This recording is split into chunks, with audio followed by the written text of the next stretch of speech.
અમદાવાદમાં અપહરણ થયું તે શિક્ષણ સમિતિના આચાર્યના મંજૂરી વિનાને એક વિદેશ પ્રવાસ. સુરેન્દ્રનગરના પૂર્વ ધારાસભ્યએ અપાવેલા પૈસા પરત લેવા અપહરણ કરાયું હતું.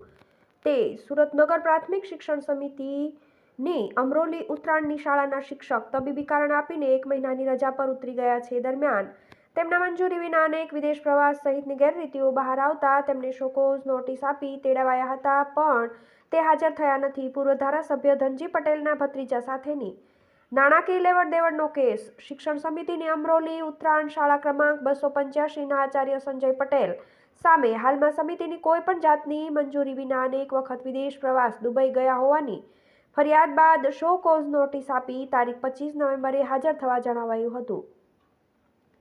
જોકે ફ્રેક્ચર થયું છે તે કારણ આપીને તે 30 દિવસની મેડિકલ રજા પર ઉતરી ગયા છે. થોડા દિવસ પહેલા જ સુરેન્દ્રનગરના પૂર્વ ધારાસભ્યના દુબઈ રહેતા ભત્રીજાની મિત્રતાના નાતે અપાવેલા ₹3.50 કરોડ પરત મેળવવા આચાર્યનું 2 પરિચિતોએ અન્યો સાથે અપહરણ કર્યું હતું અને ત્યાં માર માર્યો હોવાથી તે તારીખ 25 નવેમ્બરે શોકોઝ નોટિસનો જવાબ આપવા હાજર થયા ન હોવાની ચર્ચા છે. શિક્ષણ સમિતિએ તપાસ શરૂ કરી. આચાર્ય સંજય પટેલ શિક્ષણ સમિતિનો પગાર લે છે, સાથે વેપાર પણ કરે છે તેવો આક્ષેપ છે. તે દુબઈમાં વેપારી છે અને મંજૂરી વિના અનેકવાર દુબઈનો પ્રવાસ કરી ચૂક્યા હોવાનો આક્ષેપ છે. દુબઈના તેમના ફોટા વાયરલ થઈ રહ્યા છે. ઉપરાંત આચાર્ય ટ્રાવેલ એજન્સી સાથે પણ જોડાયેલા છે. તે અંગે શિક્ષણ સમિતિએ તપાસ શરૂ કરી છે. ફરિયાદ મળતા શોકોઝ નોટિસ અપાય. ઉલ્લેખનીય છે કે શિક્ષણ સમિતિના કેટલાક શિક્ષકો બિલ્ડર તો કેટલાક ધંધાધારી બની ગયા હોવાના અનેક કિસ્સા બહાર આવ્યા છે. કેટલાક બિલ્ડરના ધંધા, કેટલાક વીમા કંપનીના એજન્ટ હોવાની ફરિયાદો બાદ શિક્ષાત્મક પગલાં ભરાયા હતા. જોકે સંજય પટેલ જેવા કેટલાક શિક્ષકો આચાર્યો સામે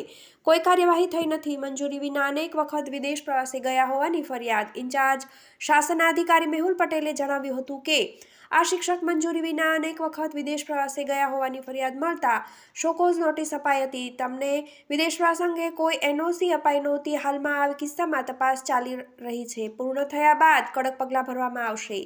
આચાર્ય દોષી સાબિત થશે તો સસ્પેન્ડ કરાશે. ચેરમેન શિક્ષણ સમિતિના ચેરમેન રાજેન્દ્ર પટેલે જણાવ્યું હતું કે આ શિક્ષકે વિદેશ પ્રવાસ માટે કોઈ અરજી આપી નહોતી. રજા માટે મેડિકલ સર્ટિફિકેટ મૂક્યા છે, તેનું ક્રોસ વેરિફિકેશન કરાશે.